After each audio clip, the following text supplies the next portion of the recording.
బాలీవుడ్ నటి అనన్య పాండే తన కెరీర్ ప్రారంభంలో బాడీ షేమింగ్ను ఎదుర్కొన్న విషయాన్ని వెల్లడించింది.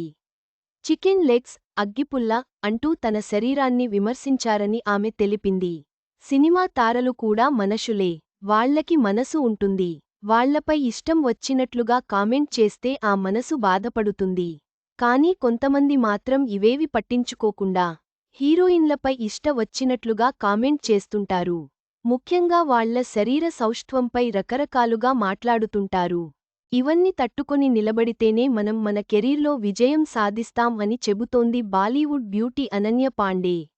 2019లో విడుదలైన స్టూడెంట్ ఆఫ్ ది ఇయర్ 2 చిత్రం ద్వారా వెండితెర ఎంట్రీ ఇచ్చిన ఈ భామ తొలి చిత్రంతోనే తనదైన నటనతో ఆకట్టుకుంది.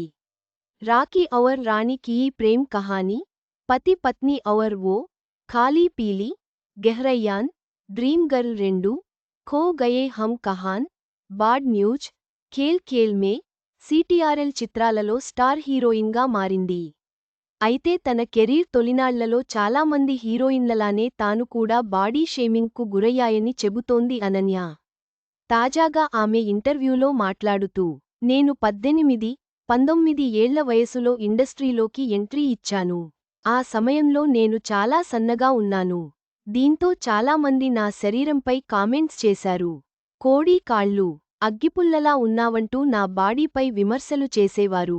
నీ శరీరం సరైన ఆకారంలో లేదనే కామెంట్స్ కూడా చేశారు. ఇప్పుడు నా శరీరం సహజంగానే మారుతుంటే ప్లాస్టిక్ సర్జరీ చేయించుకుంది అంటున్నారు. మనం ఏ విధంగా ఉన్నా ఈ విమర్శలు తప్పవు. వాటిని పట్టించుకోకుండా మన పని మనం చేసుకుంటూ పోతేనే విజయం సాధిస్తామని అనన్య చెప్పుకొచ్చింది. అనన్య పాండే అనుభవం మహిళలు ఎదుర్కొనే బాడీ షేమింగ్ సమస్యను హైలైట్ చేస్తుంది. స్థిరంగా ఉండి, విమర్శలను పట్టించుకోకుండా ముందుకు సాగాలని ఆమె సూచించింది.